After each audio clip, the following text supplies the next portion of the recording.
Organisasi, gaya kepimpinan. Organisasi dan kumpulan yang diketuai oleh seseorang yang dipanggil pemimpin, leader, sejak terbentuknya masyarakat yang teratur.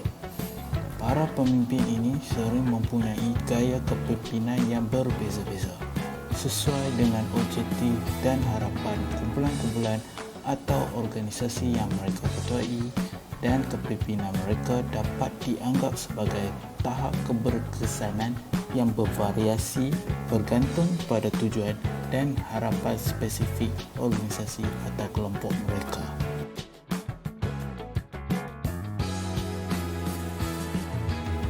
Seorang pemimpin projek jelas seorang yang mengetuai pasukan projek semasa kitaran hayat projek dan menyelesaikan objektif projek tepat waktu dalam anggaran belanjawan.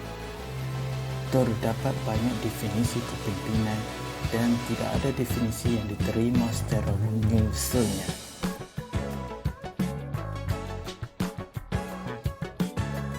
Menurut Kasbom, D.S. and Edward tahun 2001, dalam penetapan projek, kepimpinan adalah proses pengaruh sosial di mana pemimpin mencari penyertaan individu dalam usaha untuk mendapatkan tujuan organisasi.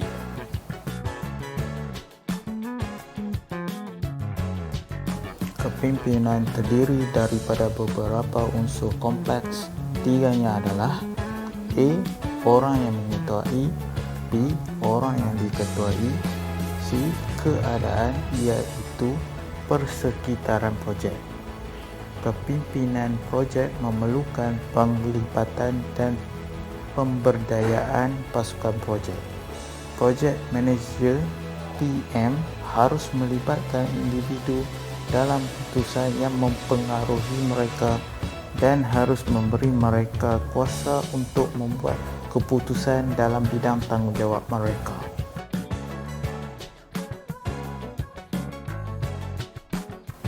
PM perlu menetapkan garis panduan yang jelas dan jika sesuai, sebarang had, misalnya keputusan yang diambil tidak boleh menyebabkan belanjawan bajet atau jadual masa yang berlebihan. Bahagian penting kepimpinan adalah gaya, style yang mana pemimpin itu melaksanakan peranannya.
dikembangkan oleh Dr. Paul Hershey dan Kenneth Blanchard.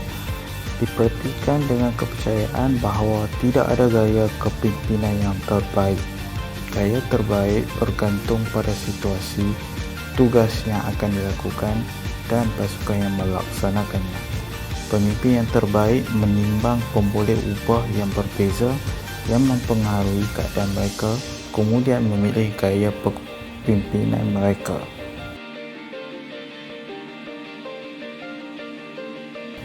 X-axis, tahap tingkah laku arahan pemimpin.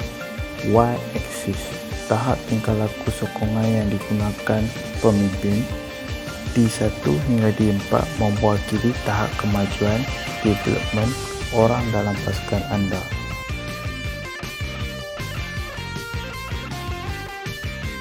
S1 mengarah directing, berkaitan dengan pemimpin autokratik.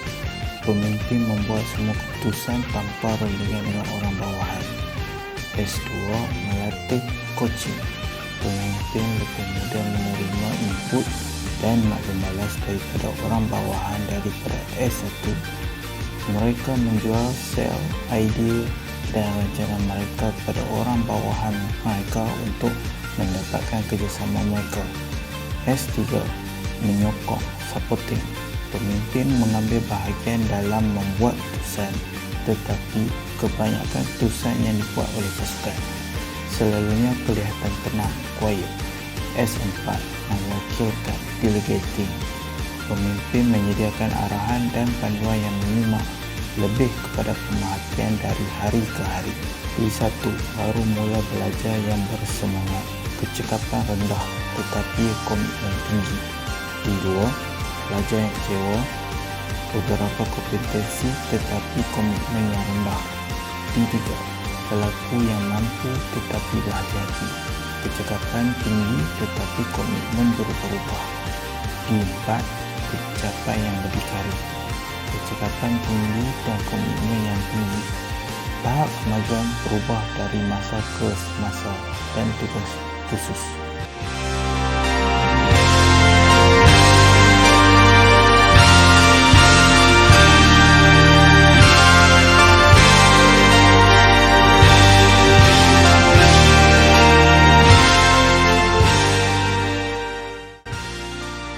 Anda dilantik untuk menguruskan sebuah pasukan baru yang menjalankan projek baru.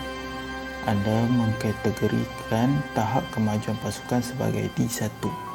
Ini bermakna anda menggunakan gaya kepimpinan mengarah pada mulanya. Kemudian, anda menyedari bahawa pasukan itu mahir tetapi tidak biasa dengan jenis projek ini. Anda menilai pasukan sebagai D2. Anda menggunakan gaya kepimpinan menyokong. Kita melihat pada versi terbaru model Situational Leadership 2. Versi asal pada dasarnya mempunyai makna asas yang sama, tetapi istilahnya berbeza. Dalam model asal, mengarah, directing, melatih, coaching, menyokong, supporting, mewakilkan, delegating, dirujuk sebagai memberitahu, telling, menjual, selling, mengambil bahagian, participating, dan mewakilkan, delegating.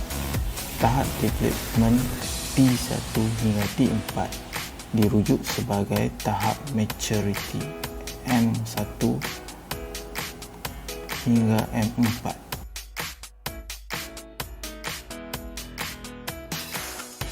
Model The Situational Leadership adalah kerangka yang menyatakan gaya kepimpinan yang terbaik akan berbeza-beza bergantung kepada keadaan anda. Model ini mencadangkan 4 gaya kepimpinan masing-masing sesuai di peringkat perkembangan subordinat yang berbeza-beza. Melaksanakan konsep-konsep ini tanpa mengabaikannya akan menghasilkan hasil projek yang positif. Keputusan projek kawalan kualiti dan pencemaran air Perlis berjaya.